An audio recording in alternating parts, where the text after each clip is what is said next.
All right, we're starting chapter 1 of To Kill a Mockingbird.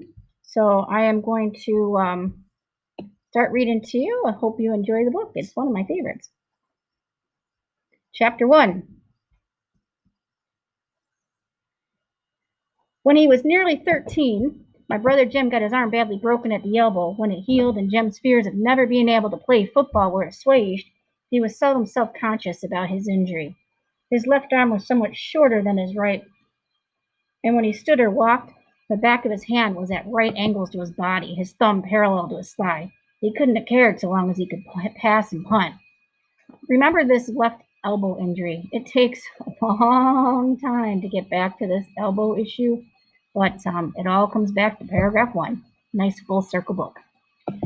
When enough years had gone by to enable us to look back on them, we sometimes discussed the events leading to his accident. I maintain that the Yule started it all, but Jem, who was 4 years my senior, said it started long before that. He said it began the summer Dill came to us, when Dill first gave us the idea of making Boo Radley come out of his house. I said if he wanted to take a broad view of things, it really began with Andrew Jackson. If Andrew Jackson hadn't run the creeks up the creek, Simon Finch would never have paddled up the Alabama, and where would we be if he had? We were far too old to settle an argument with a fist fight, so we consulted Atticus. Yeah, it's kind of weird. They call their father Atticus, which my father would probably still whack me. But that's what they did. It just wasn't an issue for him. He doesn't think it's a big deal. Not a sign of respect to him. Our father said we were both right. Being Southerners, it was a source of shame to members of the family that we had no ancestors, and they go into this long kind of explanation about their history. And I'm going to skip over it because it probably isn't your favorite part. And then come back right where it says it was. It was customary for the men in the family to remain on Simon, the grandpa's homestead. Well, we have that. We buy our grandparents' lands, right?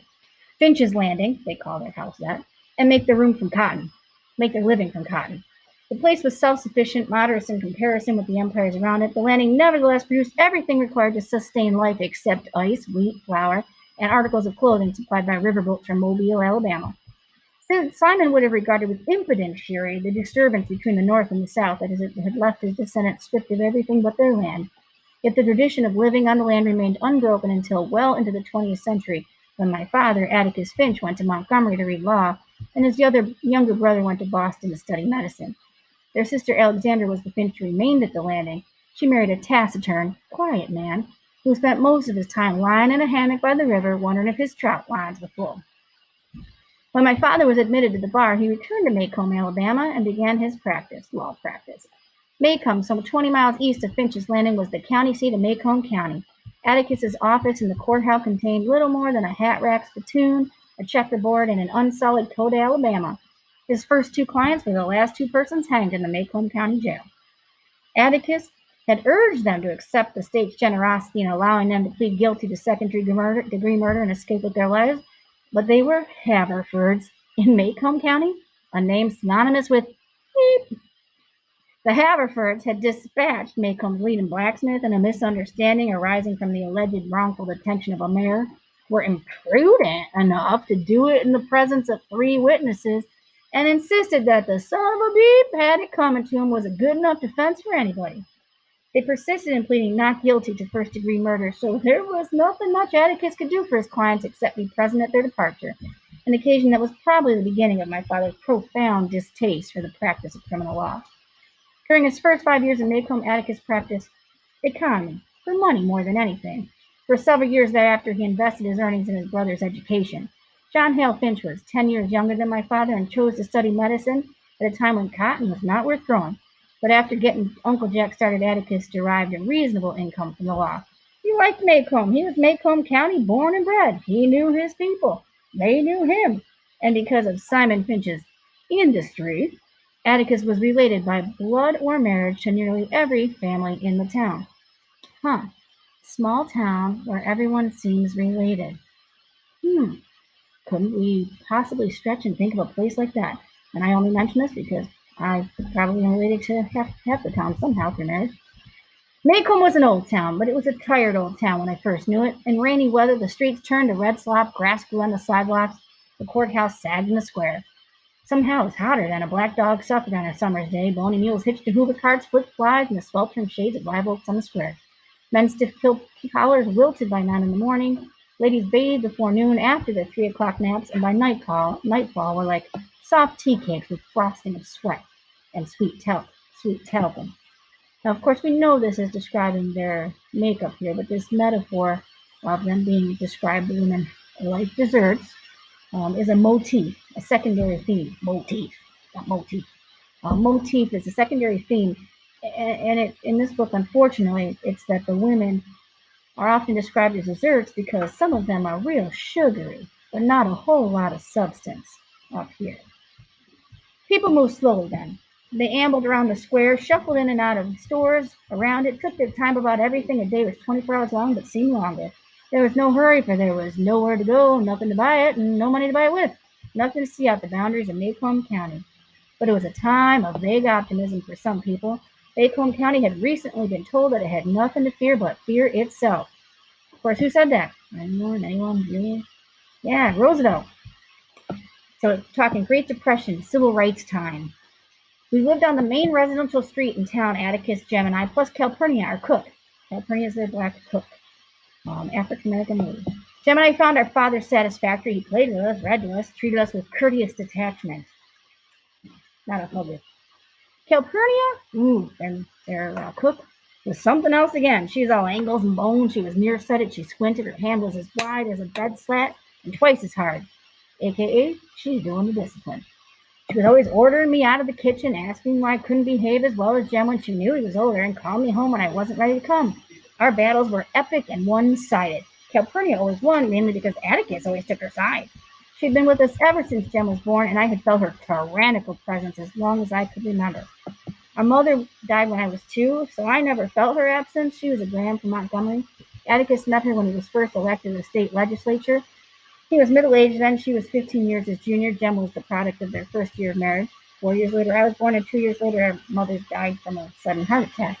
They said it ran in her family. I did not miss her, but I think Jem did. He remembered her clearly, and sometimes in the middle of a game, he would sigh at length and go off and play by himself behind the car house. When he was like that, I knew better than to bother him. When I was almost 6 and Jem was nearly 10, our summertime boundaries were within calling distance of Calpurnia, where Mrs. Henry Lafayette DeBose's house, 2 doors to the north of us, the Radley place, 3 doors to the south. We never attempted to break them. The Radley place was inhabited by an unknown entity, and your description of whom was enough to make us behave on days on end. It kind of looks like this. You have like this road here, and then you have the Finch house here, and then you have 2 doors down Blue Radley, where this creepy guy they say lives. And then this way, 2 doors down, you have Mrs. DeBose's house, who's a grumpy old lady, and the kids can play in this little range, which is how I played as a kid. Be home by dinner, be home by both time the street lights down. Of course, that's when we could play with kids before the pandemic. Alright, anyway, that was the summer Dill came to us. Early one morning, as we were beginning our day's play in the backyard, Jem and I heard something next door in Miss Rachel Haverford's collard patch. We went to the wired fence to see if there was a puppy Miss Rachel Terry was expecting. Instead, we found someone looking up at us. Sitting down, he wasn't much higher than the collard greens. We stared at him until he spoke. Hey yourself, said Jem pleasantly. I'm Charles Baker Harris, and I can read. So what? I said. I just thought you'd like to know I can read. You got anything needs reading, I can do it. How old are you? asked Jem. 4.5, going on 7. Well, shoot, no wonder then, said Jem, jerking his thumb. Scout Yenner's been reading ever since he was born. She ain't even started school yet. You're looking right puny for going on 7. A little bit of mold, he said. Jem brushed his hair back to get a better look. Why don't you come over here, Charles Baker Harris? Lord, what a name. This ain't funny of yours. Aunt Rachel says your name's Jeremy Atticus Finn. Jem scowled. Well, I'm big enough to fit my name, he said. Your name's longer than you are. Bet it's a foot longer. Folks call me Dill, said Dill, struggling under the fence. Actually, Dill is based on a real character in history. He's the guy who actually wrote the book that you guys read with Mr. Musa called In Cold Blood. You can look him up, Truman Capote. Creepy dude. He was best friends with the author of this book, Harp Blue. Do better if you go over the fence instead of under it, I said. Where'd you come from? Dill was from Meridian, Mississippi, was spending time with his aunt, Miss Rachel, and he's spending every summer in Macomb with us from now on. His family is from Macomb County originally. His mother worked for a photographer in Meridian, had entered his picture in a beautiful child contest and won $5. Great Depression time. She gave the money to Dill, who went to the picture show 20 times on $5. Yeah, can you imagine? Don't have any picture shows here except Jesus ones in the courthouse sometimes, said Jem. Ever seen anything good? Dill had seen Dracula, a revelation that moved Jem to eye him at the beginning of respect. Tell it to us, he said. Dill was a curiosity. He wore blue linen shorts that buttoned to his shirt. His hair was snow white and stuck to his head like duck fluff. He was a year my senior, but I towered over him. As he told us the old tale, his blue eyes would lighten and darken, his laugh was sudden and happy. He habitually pulled out a cowlick in the center of his forehead. When Dill reduced Dracula to dust and Jem said the show sounded better in the book, I asked Dill where his father was. He ain't said anything about him. I haven't got one. Is he dead? No. Well, then if he's dead, you've got one, haven't you? Dill blushed and told Jem told me to hush. A sure sign that Dill had been studied and found acceptable. You'll see Dill's dad is kind of an absentee dad, and Dill's your escapist character because he can't stand his real life. It stinks so much. Thereafter, the summer passed into routine contentment. Routine contentment was improving our tree house that rested between giant twin triberry trees in the backyard, plus running through our list of dramas based on the works of Oliver Optic, Victor Appleton, and Edgar Rice Burroughs. In this matter, we were lucky to have Dill. He played the character formerly thrust upon me, the ape and Tarzan, Mr. Crabtree and the Rover Boys, Mr. Damon and Tom Swift. Thus we came to know Dill as a pocket Merlin, who had teamed with eccentric plans, strange longings, and quaint fancy. But by the end of August, our repertoire was vapid from countless reproductions, and it was then that Dill gave us the idea of making that creepy guy Blue Rabbit come out of his house. The rabbit place fascinated Dill. In spite of our warnings and explanations, it drew him as the moon draws water. It drew him no nearer than the light pole on the corner, a safe distance from the rabbit gate. There he would stand, his arm around the fat pole, staring in wonder. The rabbit place jutted into a sharp curve beyond our house. Walking south, one faced its porch. The sidewalk turned and ran beside the lot. The house was low, was once white, and a deep front porch with green shutters that had long ago darkened to the carved slate gray yard around it. Green rotted shingles drooped over the caves of veranda. Oak trees kept the sun away. The remains of a picket drunkenly guarded the front yard, a swept yard that was never swept, where Johnson grass and rabbit tobacco grew in abundance. Inside that house lived a malevolent phantom. People said he existed, but Jem and I had never seen him. People said he went out at night when the moon was down and peeped in windows. When people's azaleas froze in cold snap, it was because we breathed on him. Any stealthy, small crimes committed in Maycomb were his work. Once, the town was terrorized by a series of morbid nocturnal events. People's chickens and household pets were found mutilated, although the culprit was Crazy Addie, who eventually drowned himself in Barker's Eddy. People still looked at the Radley place, unwilling to discard their initial suspicions. A Negro would not pass the Radley place at night. He would cut across the sidewalk opposite and whistle as he walked. The Maycomb school grounds joined the back of the Radley lot. From the Radley chicken yard, tall pecan trees shook their fruit into the schoolyard, but the nuts lay untouched by the children. Radley pecans would kill you. A baseball hit into the Radley yard. The baseball hit in the Radley yard was a lost baseball and no questions asked. The misery of that house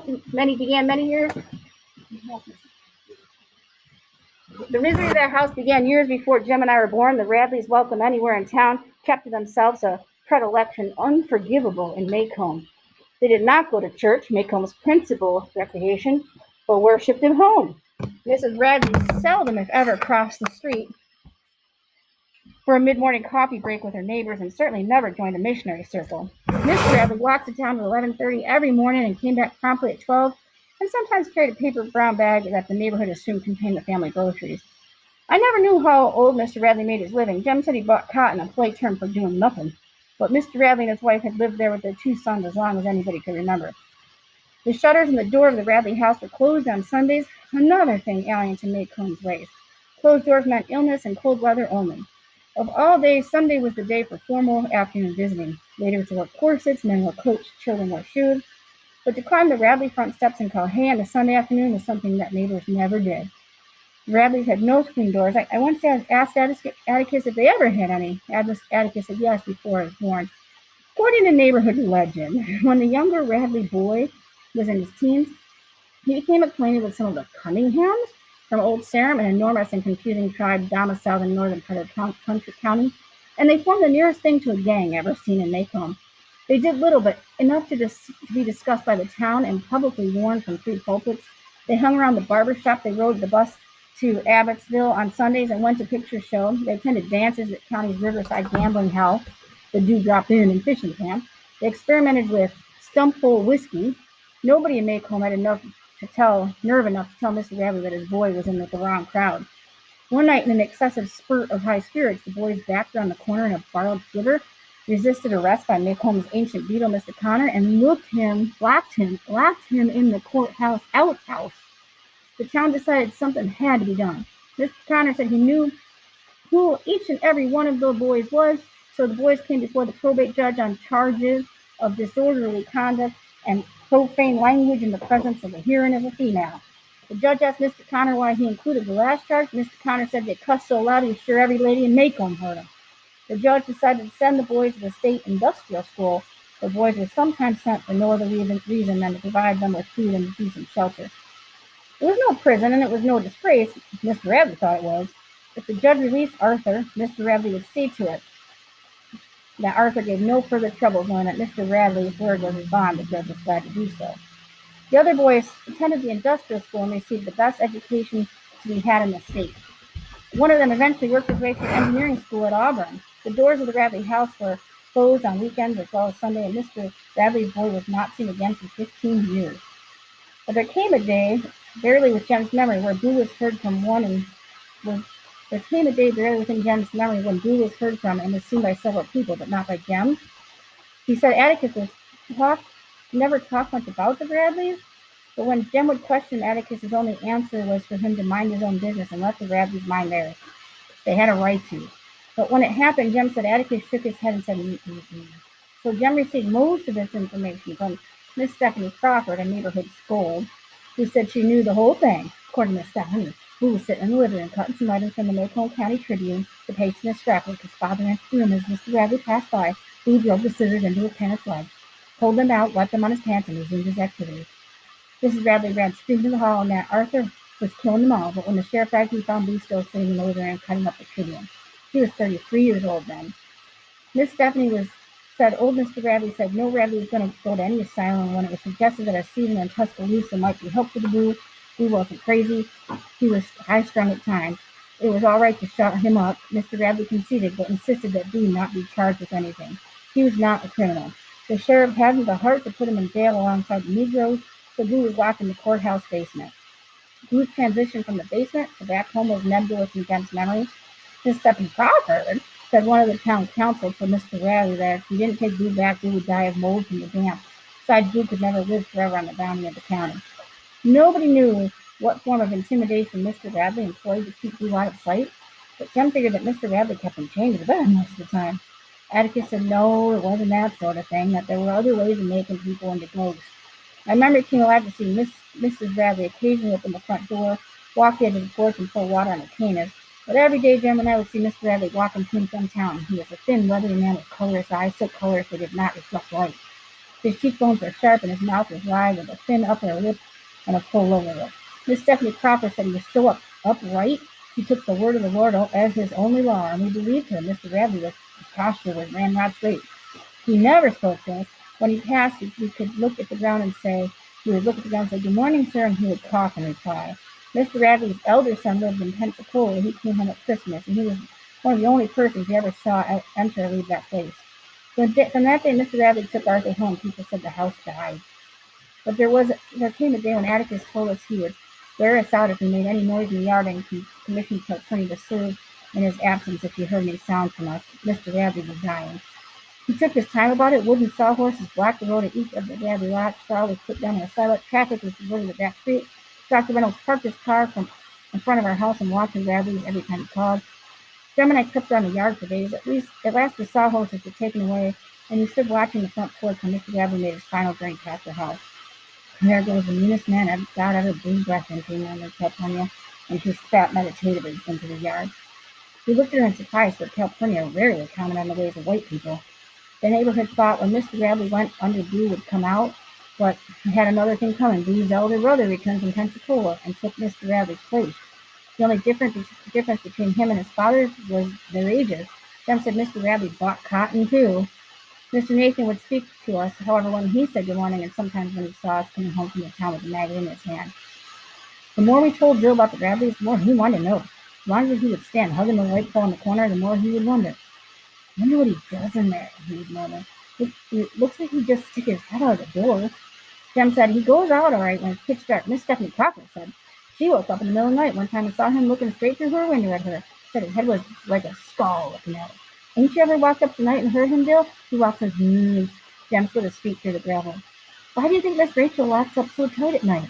I've seen his tracks in our backyard and in the morning, and one night I heard him scratching on the back screen. Well, he was gone time Atticus got there. I wonder what he looks like, said Bill. Jowden gave a reasonable description of Boo. He was about 6.5 feet tall. Judging from his tracks, he dined on raw squirrels and any cats he could catch. That's why his hands were blood-stained. If you ate an animal raw, you could never wash the blood off. There was a long, jagged scar that ran across his face. What teeth he had were yellow and rotten. His eyes popped and he drooled most of the time. Let's try and make him come out, said Bill. I want to see what he looks like. Jem said if Dill wanted to get himself killed, all he had to do was go and knock up on the front door. Our first raid came to pass only because Dill bet Jem the gray ghost again to Tom Swift, that Jem wouldn't get any farther than the Radley gate. In all his life, Jem had never declined a dare. Jem thought about it for 3 days. I suppose he loved honor more than his head, for Dill wore him down easily. You're scared, Dill said the first day. Ain't scared, just respectful, said Jem. The next day, Dill said, you're too scared even to put your big toe in his front yard. Jem said he reckoned he wasn't. He'd passed the Radley place every school day of his life. Oh, he's running, I said. But Dill gave him the third day. Dill got him the third day, and he told Jem that folks in Radiant certainly weren't as afraid as folks in Maycomb, that he'd never seen such scary folks as the ones in Maycomb, scared folks as the ones in Maycomb. This was enough to make Jem march to the corner, where he stopped and leaned against the light pole, watching the gate hanging crazily on the homemade hinge. I hope you got it through your head that he'll kill us, each and every one, Dill Harris, said Jem when we joined him. Don't blame me when he gouges your eyes out. You started it, remember?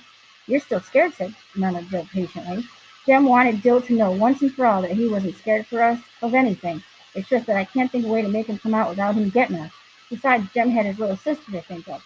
When he said that, I knew he wasn't afraid. I knew he was afraid.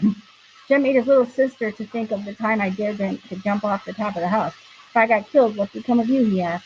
Then he jumped, landed unhurt, and his sense of responsibility left him confronted by the Radley place.